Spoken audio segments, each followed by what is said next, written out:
Muntaiak denbora erreala menderatzea eta denbora berri bat sortzea ahalbidetzen digu.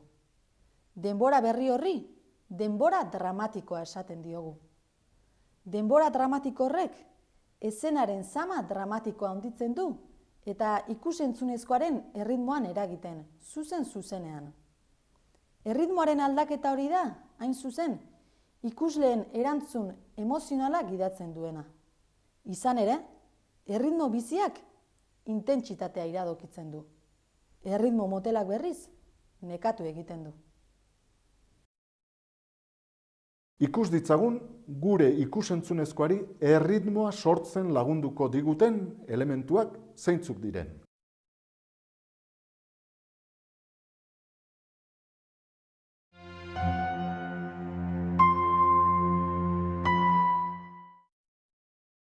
Sekuentzia bat montatzerakoan, honako galdera hau etortzen zaigu burura. Zein da modurik egokiena ekintza dramatikoa erakusteko jarraitutasunari gehiegi lotu gabe? Eszena bat muntatzeko bi gauza izan behar ditugu kontuan. Informazio interesgarria eta beharrezko informazioa. Sekuentziaren iraupena bi galdera horiei erantzun ondoren jakingo dugu. Ikus dezagun adibide bat.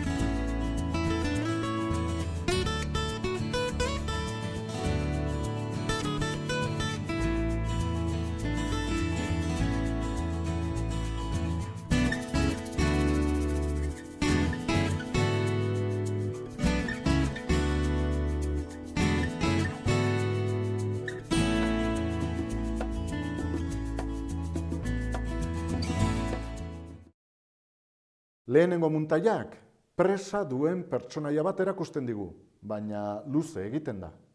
Zer egin dezake muntatzaileak?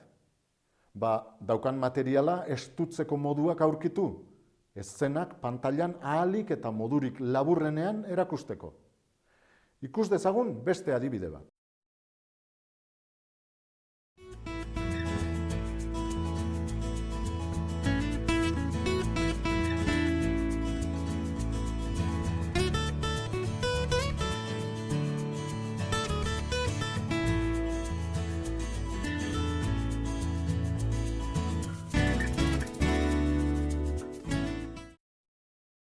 Bigarren muntaian ikusi duzuen bezala, arraldi bakoitzaren iraupena ekintzaren muinera mugatu dugun arren, eszena argi eta garbi ikus daiteke, eta istorioak ez du intentsitaterik galdu. Kontua izaten da, ikuslei oinarrizko informazio dramatikoa modu arin eta erakargarrian erakustea.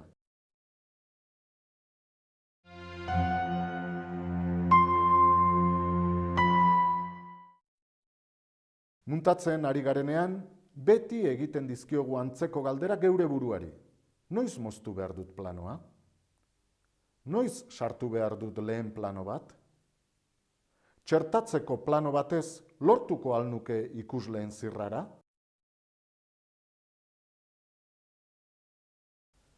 Kontua da, ikusleari bidea egin behar diogula, bai ustekabean harrapatu nahi badugu, bai gertatuko denaren jakinaren gainean jarri nahi badugu. Ikuslea adi-adi edukitzeko, esan egin behar diogu zer datorkeen. Eta xedea, ikuslea ustekabean harrapatzea bada, lehenengo, nahastu egin beharko dugu apurtxo bat. Ustekabea emango dion elementua antz dezan, une batez.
Muntatzaile eta teorialari guztiak bat datoz planoen informazioak haren iraupena mugatzen duela esaterakoan.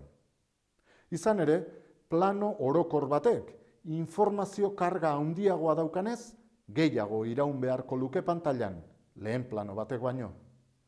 Planoak eskaintzen duen informazioa ikusleek jaso bitartean iraun beharko luke.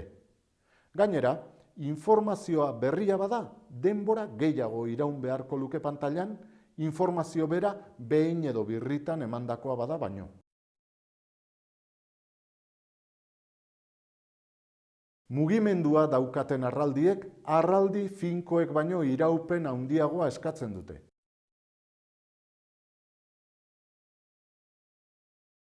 Istorioaren garapenean garrantzitsua den txertatzeko plano batek, beste txertatzeko plano arruntek baino luzeagoa izan behar du. Ikusleari abagunea eman behar baitzaio, haren garrantziaz jabetzeko. Aldiz, informazio gutxiko lehen plano bat ikusteaz bat motz daiteke, eta hurrengo planoa erantzi. Gauza bera egin daiteke plano finkoekin eta errepikatuekin. Antzeko iraupena daukaten planoekin muntatutako sekuentzia batek erritmo aspergarria izaten du eta zirrara dramatikoa galtzen du.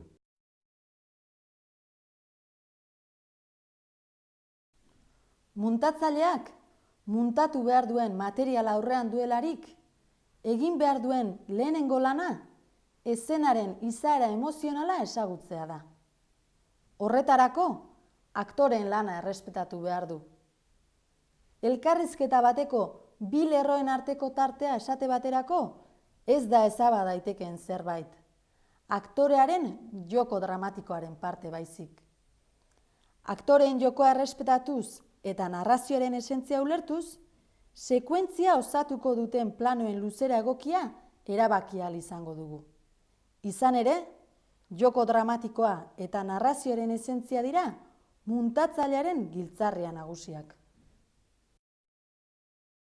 Gutun batean idatzitakoa edo ohar batean idatzitakoa hartzen duen planoak, ikusleak irakurtzeko beharko duen denbora guztia iraun behar du pantailan.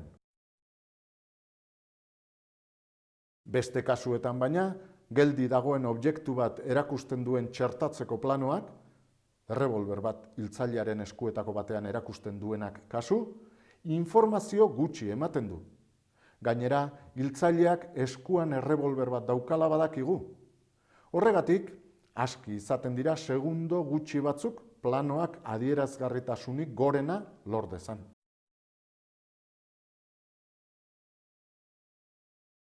Ondorioz, eta arau zorrotzik jarri gabe, plano bakoitzak pantailan iraun beharko lukeen denbora zehazteko, honako ezaugarri hauek hartuko ditugu kontuan. Planoaren tamaina, planoaren edukia,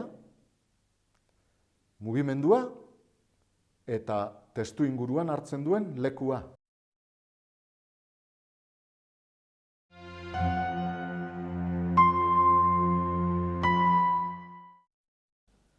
Oso da garrantzitsua lastertasun mekanikoa eta lastertasun dramatikoa bereiztea. Lastertasun mekanikoa plano kopuruaren araberakoa izaten da. Lastertasun dramatikoa berriz, aktoreen interpretazioaren araberakoa. Sekuentzia bateko planoak ahalik eta gehien mozteak ez du ematen beti muntaia interesgarri bat. Oro har, hobe izaten da, lastertasun ezberdinekin jokatzea, lastertasun bat bera etengabe erabiltzea baino. Lastertasun aldaketa horiek argien ikusten dira muntaia paraleloetan. Muntaia paraleloetan ekintza lerro bi izaten dira. Ikus ditzagun bi adibide.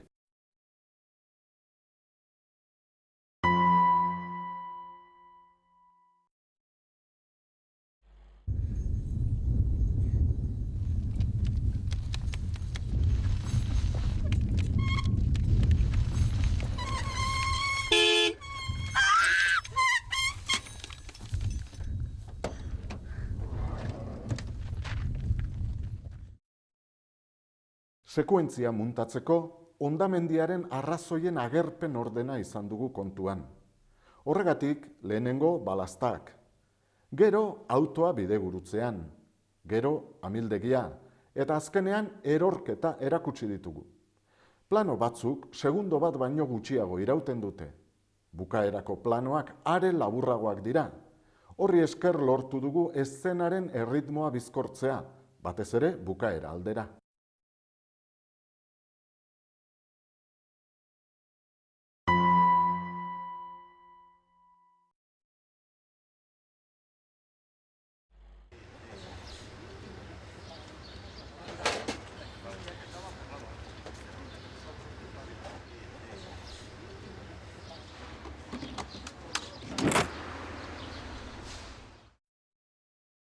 Sekuentziaren bukaerara hurbiltzen ari ginelarik, planoen iraupena murriztu egin dugu progresiboki. Horrela, 5. planotik 9. iruna irudi kendu dizkiogu plano bakoitzari. Horri esker, eszenaren intentsitatea handitzea lortu dugu.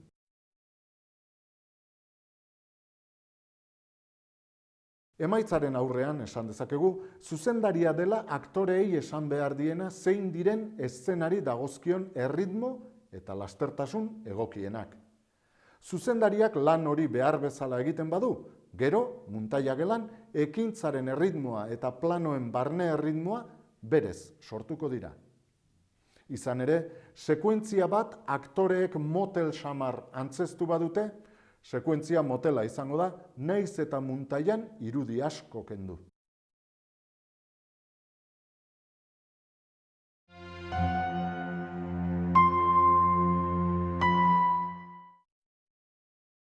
Irudien erritmoak denboraren eta espazioaren ideia bat iradokitzen lagun dezake. Aktoreen antzezpenek, filmatutako espazioek eta tokien girotze orokorrek, toki jakin batean denbora nola igarotzen den erakus dezakete.